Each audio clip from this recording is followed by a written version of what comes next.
So we've talked about how the microscope really led us into this idea of cells. And there's some pretty awesome microscopes out there that allow us to do a lot of neat things. They're even getting so close now to being able to look at individual atoms and looking at electrons and protons and all of that different stuff. So technology is continuing to increase, and because of the increase in technology, our knowledge of the world around us is also increasing.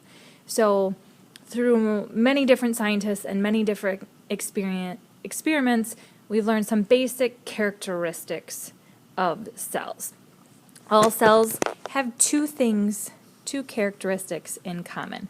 They are surrounded by a barrier called a cell membrane. We're going to talk about the importance of that. And at some point during their life cycle, they contained genetic information, either DNA or RNA. So these are the two characteristics that all cells have in common. So we're going to take a closer look at two different types of cells. And so the two different types of cell types are based on whether or not that cell contains a nucleus. So we have the prokaryotes and the eukaryotes. So let's start with our first one, prokaryotes. So these are the cells that do not contain the nucleus.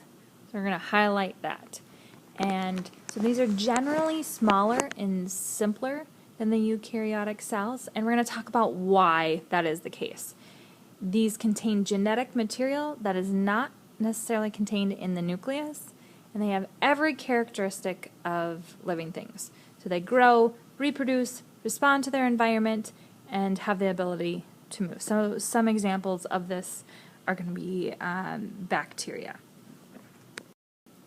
So now we're going to look at prokaryotic cell structure. So remember, they contain some type of DNA or RNA, some type of genetic material, but it's not necessarily contained in a nucleus. There's no nucleus. These guys do sometimes have the ability to move, but this is kind of a general thing.